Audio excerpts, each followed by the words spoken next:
दोस्तों आप सभी को नमस्कार। तो डेली करंट अफेयर सीरीज में आप सभी का स्वागत है। तो आज 20 अप्रैल है, तो हम लोग देखते हैं कि 20 अप्रैल को पेपर में क्या इंपॉर्टेंट है जो हमारे एग्ज़ाम में पूछा जा सकता है। तो मैंने कल ही आपको बताया था कि हम लोग जनसंख्या की दृष्टि से पूरी दुनिया में पहले स्थान पर आ गए हैं। तो ये खुशी की भी बात है और दुखी की भी बात है। कैसे खुशी की बात है कि देखिए, सबसे अच्छी बात है कि हम लोग 15 से लेकर 60 तक 68% लोग हैं। मतलब कि 68% लोग जो है 15 से 60 के बीच है। इसका मतलब ये हुआ कि सभी काम करने वाले लोग हैं।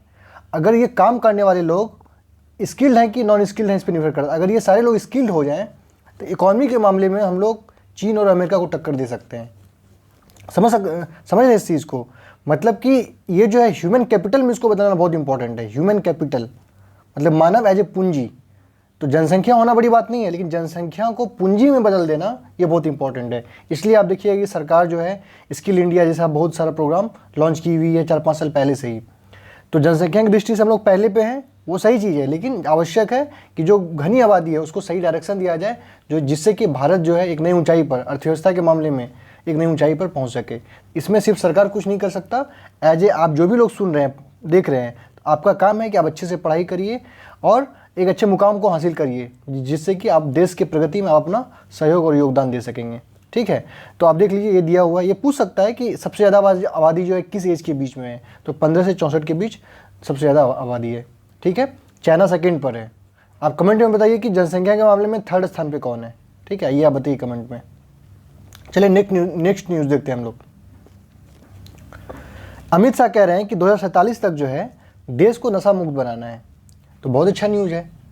तो इसमें जो है आपको सवाल क्या पूछा जाएगा एग्जाम में? सवाल ये पूछा जाएगा कि कब तक नशा मुक्त बनाना है।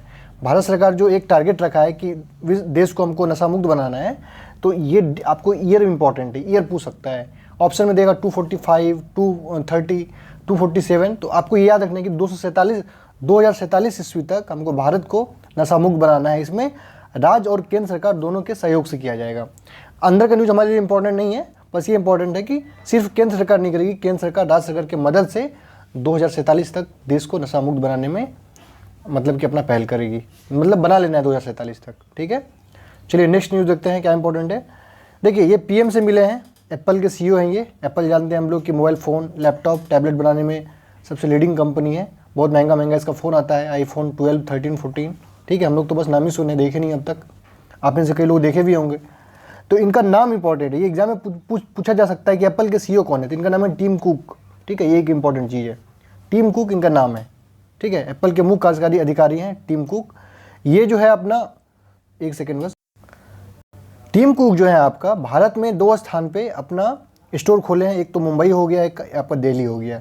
और ये इच्छा जताएं कि हम भारत के हर शहर में एप्पल का स्टोर का मतलब हुआ बहुत एप्पल का बहुत बड़ा सा मॉल टाइप का, जिसमें सिर्फ एप्पल का चीज़ होगा। ठीक है, दुकान तो था अभी तक एप्पल का, लेकिन एप्पल का जो एक बहुत बड़ा सा मॉल टाइप का होता है वो नहीं था। ये पहला खुला आपका दिल्ली में, दूसरा आपका कहाँ पे है बताइए, मुंबई में। ठीक है, और भी खुलेंगे इसमें बहुत सारे।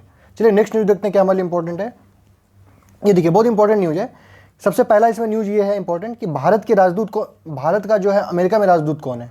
देखिए, इंडिया का जो है हर राजदूत को याद करना हमको इंपॉर्टेंट नहीं है, लेकिन यूएस में जो है, जो आपका चाइना में है, जो आपका फ्रांस में है, मतलब कि जो इंपॉर्टेंट देश है, समझ रहे हैं। यहाँ पे राजदूत कौन है? जो चाइना में है, बहुत इंपॉर्टेंट है सब राजदूत। ये सब राजदूत का नाम आपको लिप्स पे होना चाहिए। ठीक है, नेपाल में कौन है, फिर आपका बांग्लादेश में कौन है, फिर आपका भूटान में कौन है, ये सब इंपॉर्टेंट है। अब हम नहीं पूछा, आपको कह रहे हैं कि अब ये याद करिए कि पुर्तगाल में कौन है, क्योंकि पुर्तगाल वाला आपको कम चांस एग्जाम में पूछेगा। ठीक है, ज़्यादा इंपॉर्टेंट नहीं है। जैसे जर्मनी में कौन है, ये याद करना चाहिए आपको, क्योंकि जर्मनी काफ़ी न्यूज़ में रहता है। तो कुछ एम्बेसडर का नाम आप याद रखिए। स्पीकर का नाम मैकार्थी है। यूएस का जो आपको पता है ना कि वहाँ का जो पार्लियामेंट है उसके स्पीकर हैं मैकार्थी। तो इंपॉर्टेंट इसमें क्या है, पहला कि राजदूत कौन है, दूसरा कि आपको ये पता होना चाहिए कि भारत जो है यूएस का सबसे, मतलब कि इंडिया का जो सबसे बड़ा ट्रेडिंग पार्टनर है, मतलब कि सबसे ज़्यादा व्यापार इंडिया सबसे ज़्यादा अगर किसी देश के साथ करता है तो वो अमेरिका है। इससे पहले चाइना था, अभी पहली बार जो है अमेरिका और भारत का जो ट्रेड है भारत में सबसे ज़्यादा हो गया है। इंडिविजुअल अगर देश का बात करेंगे, देखिए पिछले साल 119 अरब डॉलर था, इस साल जो है 128 अरब डॉलर है, जो कि चीन से काफ़ी आगे निकल गए हैं। ठीक है, तो भारत का जो है सबसे बड़ा ट्रेडिंग पार्टनर आपका कौन है बताइए। तो सबसे बड़ा ट्रेडिंग पार्टनर जो है अमेरिका हो गया। ये चीज़ आपको याद रखना, एग्जाम में कभी भी पूछा जा सकता है। सबसे पहला आप अमेरिका है, दूसरा आपका चाइना है, तीसरा कौन है बताइए? तीसरा आपका यूएई है। बहुतों को पता नहीं होगा। इस तरह का क्वेश्चन एग्जाम में पूछा जाता है कि भारत का ट्रेडिंग पार्टनर सबसे बड़ा कौन है। अच्छा, एक सवाल और पूछते हैं आपसे, इंडिया जब यूएस के साथ ट्रेड करता है तो क्या ट्रेड हम लोग को सरप्लस होता है कि नहीं होता है, या ट्रेड डेफिसिट होता है? ठीक है, ट्रेड सरप्लस का मतलब ये हुआ, इसको मैं बता दूं, दो टर्म होता है, trade surplus, trade deficit. Trade surplus का मतलब हुआ कि हम ज़्यादा सामान देते हैं, कम सामान लेते हैं। ट्रेड डेफिसिट का मतलब है कि हम लोग कम सामान देते हैं, ज़्यादा सामान लेते हैं। तो हम लोग का यूएस के साथ, अमेरिका के साथ ट्रेड सरप्लस है, जो कि हमारे अर्थव्यवस्था के लिए बहुत अच्छा खबर होता है, बहुत अच्छा होता है। लेकिन अगर हम चीन के साथ व्यापार करते हैं तो हमारा ट्रेड डेफिसिट होता है। समझ गए? तो ये न्यूज़ इंपॉर्टेंट है, इसको आपको तो नेक्स्ट न्यूज़ देखते हैं हमारे लिए क्या इंपॉर्टेंट है। देखिए, यूजीसी जो है आपका, अब जो भी एग्जाम, जो हायर एजुकेशन वाला एग्जाम है, जैसे कि आपका पीएचडी एंट्रेंस टेस्ट होता है, जैसे अभी जेएनयू का जो एग्जाम होता था पीएचडी का, वो सिर्फ इंग्लिश में होता है। ठीक है, डीयू का एग्जाम सिर्फ इंग्लिश में होता है। जैसे नेट वेट का एग्जाम जो है आपका, ये हिंदी इंग्लिश में बस होता है। तो यूजीसी क्या कोशिश कर रहा है कि अब आपका जितना भी बड़ा है जो हायर एजुकेशन वाला एग्जाम सब है, सबको जो है मातृभाषा, जो भी आपका वहाँ का मदरलैंड है, जैसे कि अगर आप केरला में हैं तो आपका वहाँ का अलग होगा, अगर आप आंध्रा में तो उसका अलग भाषा है, मराठा का तो मराठी है, जो रीजनल लैंग्वेज है, जो आपका मातृभाषा है, उसमें हायर एजुकेशन का एग्जाम लेने का प्लान कर रही है। और ये बहुत जल्द आपका क्या बोलेंगे, प्रैक्टिकली संभव होगा और ये सारे एग्जाम लिए जाएंगे। जैसे कि जेएनयू का एग्जाम जब लोग दे रहे थे, तो जो हिंदी मीडियम के छात्र हैं उन लोग काफ़ी दिक्कत होती थी कि जेएनयू का क्वेश्चन सिर्फ इंग्लिश में होता था, हिंदी में नहीं होता था। तो देखिए, आज मैं जो स्लाइड लाया हूँ ये हिंदी में लाया हूँ, तो मैं कभी हिंदी कभी इंग्लिश चलाता रहूँगा, जिससे कि आप लोग को भी कोई दिक्कत ना पड़े। आप लोग एडजस्ट करना सीखिए। ऐसा नहीं कि हिंदी वाले हम इंग्लिश नहीं देखेंगे और इंग्लिश वाले हम हिंदी नहीं देखेंगे। ठीक है, चलिए नेक्स्ट न्यूज़ देखते हैं। तो दोस्तों, ये न्यूज़ नहीं है, एक सोशल मैसेज है। एक क्या बोलूँ, मैं इस तरह का न्यूज़ देखता हूँ तो दुखी हो जाता हूँ। और मुझे ये लगता है कि मेरे चैनल में सबसे ज़्यादा अगर जुड़ी हैं तो लड़कियाँ जुड़ी हैं, तो ये न्यूज़ देना मेरे लिए काफ़ी इंपॉर्टेंट था। देखिए कि ब्रिटेन में क्या हो रहा है कि जो वहाँ की नॉन मुस्लिम छात्र है, उसको जो है मुस्लिम कट्टरपंथी लोग काफ़ी टारगेट किया हुआ है। ये आपका न्यूज़ आज द हिंदू में भी छपा है, दैनिक जागरण में भी छपा है, काफ़ी इस पर न्यूज़ चल रहा है। और इस तरह का न्यूज़ काफ़ी मुझे क्या बोलिएगा, डिमोटिवेट करता है कि एक लड़की जो है आपका, वो किसी लड़के के साथ रिलेशनशिप में होगी, लड़का मुस्लिम था, लड़की हिंदू थी, लड़का जो है उसको परेशान कर रहा था शादी करने के लिए। ठीक है, लड़की आत्महत्या कर ली। तो मुझे सबसे बड़ी बात है कि देखिए, लाइफ जो होता है ना, ज़िंदगी बहुत कीमती होता है। बहुतों को आप लोगों को पता नहीं होगा कि बहुत कीमती जीवन है, आपको फील नहीं हो पा रहा होगा। बहुत लोग नशा करते रहते हैं, जैसे लड़कों का बात करते हैं, लड़के नशा वशा करते रहते हैं, उसे ये पता नहीं होता है कि एक बार जीवन जब चला जाएगा तो फिर लौट के नहीं आता है, वो इस चीज़ को महसूस नहीं कर पाते हैं। और लड़कियां क्या क्या प्रॉब्लम है, मैं बहुत देखता हूँ। मुझे लगता है कि भारत देश में लड़कियों को काउंसलिंग का बहुत ज़रूरत है, क्योंकि वो घर में पैक रहती है, दुनिया से बहुत ज़्यादा खुल नहीं पाती है, तो दुनिया का उसे जो प्रॉब्लम है समझ में नहीं, बहुत ज़्यादा फील नहीं कर पाती है।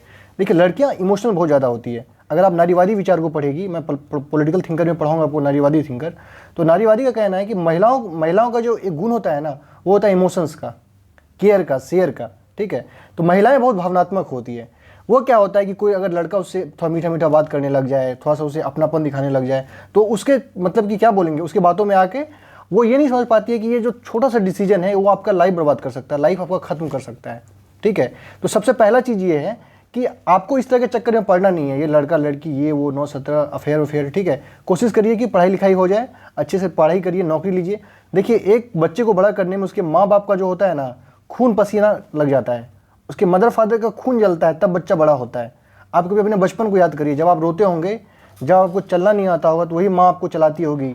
वो आप जब रोते होंगे तो माँ बाप आपको चुप करते होंगे। ठीक है, तो जब आप बच्चे थे सब लोग आपको संभाल के रखे हैं। आपको ये बात नहीं पता है कि आप अपने फैमिली के लिए कितना इंपॉर्टेंट है। आप चले जाएंगे, आप इस दुनिया से चले जाएंगे, लेकिन आपके जो अपने हैं वो बहुत रोएंगे, आप देख नहीं पाएंगे कि आपके अपने कितने रो रहे हैं। ठीक है, मुझे ये सब न्यूज़ बहुत दुखी करता है कि लोग आत्महत्या कर लेते हैं ये छोटी छोटी बातों को लेके। देखिए, सबसे पहला चीज़ है कि आपको इस तरह के चक्कर में पड़ना ही नहीं है। किसी भी अननोन पर्सन पे कभी ट्रस्ट करने की कोशिश मत करिए। ठीक है, अपनों पे विश्वास करिए। देखिए, अपने जो होते हैं वो हमेशा अपने होते हैं।